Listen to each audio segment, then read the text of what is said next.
Assalamualaikum warahmatullahi wabarakatuh. Saudara-saudara, dalam kesempatan sore ini mari kita bersama-sama bersyukur kepada Allah. Dalam bab ini kita akan membahas tentang orang-orang yang mau menjaga sholat. Artinya orang yang mau menjaga sholat itu ajak sholat, istiqomah dalam sholat, ridho dalam sholat. Nah, bagaimana, apa yang akan diberikan Allah kepada kita? Walaupun itu merupakan sebuah hasil dari sholat kita, dan walaupun itu tidak boleh menjadi tujuan kita sebenarnya, karena sholat itu kalau memang benar-benar ikhlas karena Allah, kita akan melakukan sholat itu karena perintah, dan sholat itu menjadi kebutuhan bagi kita.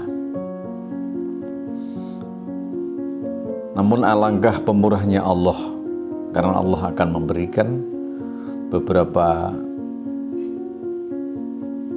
balasan-balasan yang akan diterima di dunia. Dan balasan itu akan bermanfaat bagi kita. Apa saja itu? Yang pertama adalah yurfa'u anhu dhiqul aish. Orang yang mau sholat, maka dia akan dilapangkan dalam ekonominya, dilapangkan dalam mencari rizkinya, dilapangkan dalam bekerjanya. Ini artinya bahwa ketika kita mau sholat, ketika kita mau tunduk kepada Allah dengan melakukan sholat itu, maka keberkahan dari rezeki yang kita peroleh dari bekerja kita, dari mencari nafkah kita, itu akan dijamin oleh Allah. Dan jaminan itu akan benar-benar bermanfaat. Walaupun hasil yang kita terima dari pekerjaan itu tidak terlalu banyak, tapi barokahnya akan memberikan kemanfaatan kepada kita dan akan membahagiakan kita. Yurfa'u anhu dhiqul aish. Dia akan diangkat segala kesulitan-kesulitan. Artinya akan diberkahi, akan diberi kejembaran dalam rezeki.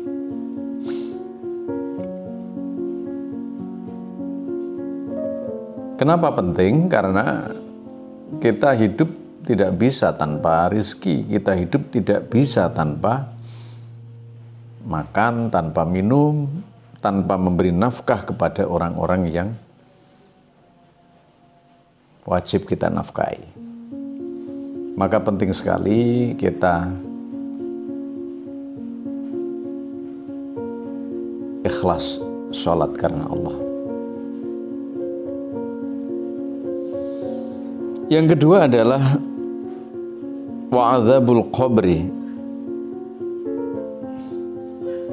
Orang-orang yang mau sholat dengan baik, orang-orang yang mau ibadah, orang-orang yang mau ajak dalam sholat, istiqomah dalam sholat, dia akan diangkat, akan dilepaskan, akan dihindarkan dari azab kubur. Artinya adalah keselamatan yang ada di alam barzah. Keselamatan dijamin oleh Allah Subhanahu wa Ta'ala.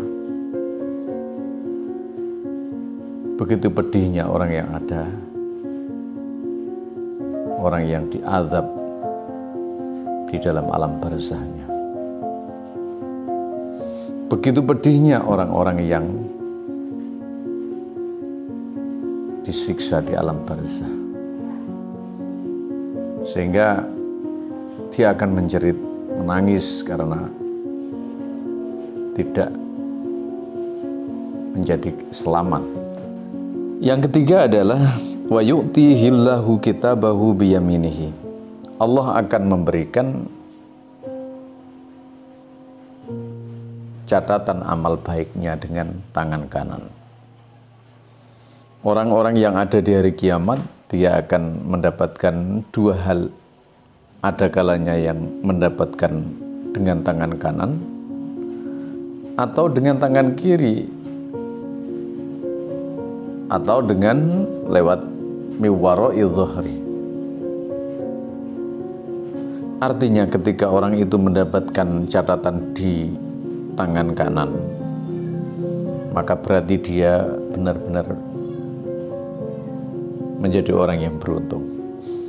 Tetapi ketika dia menerima dengan catatan amal dengan tangan kiri atau di belakang punggung, maka benar-benar orang-orang yang celaka.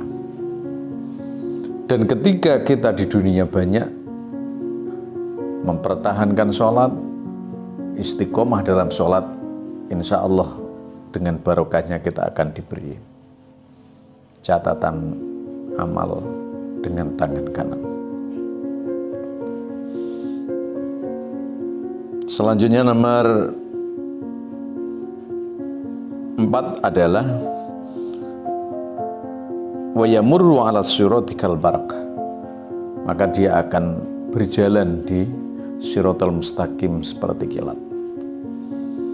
Artinya kecepatan perjalanan ini karena barokahnya kita mempertahankan sholat dengan istiqomah. Orang-orang yang selamat dalam Shiratal Mustaqim, mereka akan diselamatkan oleh Allah Subhanahu wa Ta'ala dari api neraka. Tetapi ketika perjalanan mereka di Shiratal Mustaqim tidak selamat, yang terjadi adalah mereka akan terjungkal di neraka dan akhirnya tidak akan menjadi orang yang beruntung, bahkan celaka dengan azab Allah yang sangat pedih. Yang paling akhir, wa yadkhulul jannata bighairi hisab. Orang-orang yang mau mempertahankan sholatnya dalam keadaan apapun, dimanapun, kapanpun dia mampu mempertahankan sholatnya, maka dia akan diterima semua amal perbuatannya bighairi hisab, dengan tanpa dihisab. Seperti yang terjadi, yang didawuhkan oleh Rasulullah dalam sebuah hadis, awwalu ma yuhasabu bihil abdu yaumal qiyamah as-shalah. Awal dari semua yang dihisab di hari kiamat adalah sholat. Wa in wujidat tamatan, kalau sholatnya bagus, sholatnya sempurna, wujidat tamata sairu amalihi, maka semuanya dianggap sudah sempurna. Tetapi kalau sholatnya tidak sempurna, maka semua amalnya tidak kemudian dianggap sempurna, bahkan akan dicari amal-amal yang lain yang bisa dipertanggungjawabkan. Dengan barokah sholat, keringanan dalam hisab, bahkan akan diberi perhitungan tanpa dihisab, artinya diterima tanpa dihisab. Maka mari kita sama-sama memperbaiki sholat, walaupun tidak secara langsung tapi berangsur-angsur. Wallahul muwaffiq ila aqwamit thoriq. Wassalamualaikum warahmatullahi wabarakatuh.